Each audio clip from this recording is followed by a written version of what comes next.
किसने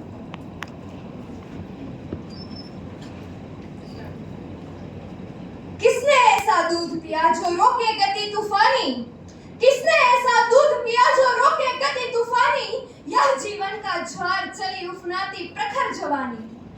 युवक हार जाते हैं लेकिन यौवन कभी नहीं हारा।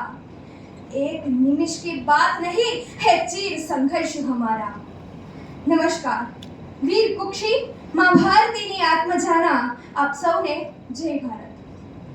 આજે હું નૂતન ભારતના ભાગ્ય વિધાતા એવા યુવા વર્ગને સંબોધીને ચારિત્ર્ય નિર્માણથી રાષ્ટ્ર નિર્માણ અંગેનું મારું ચિંતન અભિવ્યક્ત કરીશ।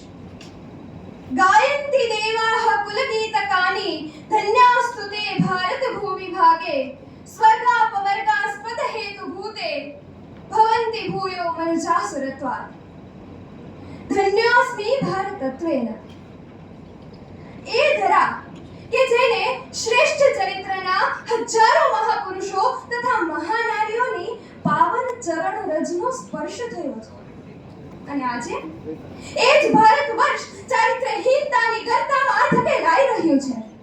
ત્યારે સમય આવી ગયો છે ફરીથી ઉઠવાનો, જાગવાનો અને જ્યાં સુધી નવયુવકોનું ચારિત્ર્ય નિર્માણ તથા એક શ્રેષ્ઠ રાષ્ટ્રનું નિર્માણ ન થાય ત્યાં સુધી મંડ્યા રહેવાનો। વિદેશેષુ ધનમ વિદ્યા વ્યસનેષુ ધનમ મતિઃ પરલોકે ધનમ ધર્મઃ શીલમ સર્વત્ર વૈ ધનમ। ચારિત્ર્ય અર્થાત પ્રકૃતિ, સ્વભાવ, માનસિકતા કે જે આપણા મૂલ્યો તથા ધારણાઓ પર આધારિત હોય છે। સર્વ ગુણોનો સમન્વય કે જે આપણને અનંત બ્રહ્માંડમાં અદ્વિતીય એટલે કે અજોડ બનાવે છે।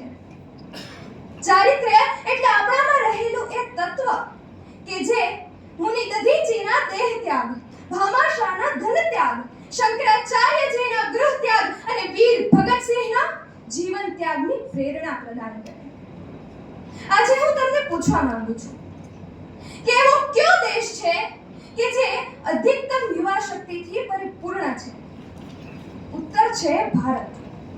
અને સાથે જ એવો કયો દેશ છે કે જેના અધિકતમ યુવાનો સોશિયલ મીડિયા, પાશ્ચાત્ય સંસ્કૃતિનો પ્રભાવ, વ્યસન, ફેશન, ભ્રષ્ટાચાર, આતંકવાદ અને જાતિવાદમાં જ વ્યસ્ત અને મસ્ત છે? પુનઃ ઉત્તર છે ભારત। માટે જ સહેલી सारी वेदना पर कर्तव्य सर्वोपरि रखा, त्यागशील संकल्प को जिस तरह जीवित रखा। क्या तुम भी ऐसी प्रेरणा पीढ़ियों के बन सकोगे? बोलो, कहां तक टिक सकोगे यदि राम सा संघर्ष हो, यदि राम सा संघर्ष हो। આજના યુવાનોને ચારિત્ર્યવાન બનાવવા માટે ફરીથી ત્યાગ, શીલ, સંકલ્પ, શૌર્ય અને પ્રામાણિકતાના પાઠ ભણાવવા જ જોઈશે। બાળપણથી જ તેમને જોની જોની યસ પાપા કે ટ્વિંકલ ટ્વિંકલ લિટલ સ્ટાર નહીં, પરંતુ ભારત માँ की संतान हम शीश झुकाना क्या जाने ના સંસ્કાર આપવા જોઈશે। જેથી જીન્સ, ટી-શર્ટ અને મોબાઈલ નહીં, પરંતુ તિલક, ધોતી, હાથમાં ગ્રંથો અને મુખમાં સંસ્કૃત એમના શ્રેષ્ઠ ચારિત્ર્યની ઓળખ બને। તિલક અને પાઘડીની મશ્કરી કરતા કેટલાક વિદેશીઓને સ્વામી વિવેકાનંદજીએ કહ્યું હતું કે in your country tailor makes a gentleman, but I belong from the country where character makes a gentleman. અને એ જ સ્વામીજીને જ્યારે એક વિદેશી લેડીએ પૂછ્યું હતું કે શું આપ મારી સાથે લગ્ન કરશો? મારે તમારા જેવો જ તેજસ્વી તથા બુદ્ધિમાન પુત્ર પ્રાપ્ત કરવો છે। ત્યારે તેમણે કહ્યું, આપ મને જ આપનો પુત્ર માની લો ને, આજથી આપ મારી માતા। એ સાંભળી પેલી સ્ત્રી તેમના પગે પડી ગઈ હતી।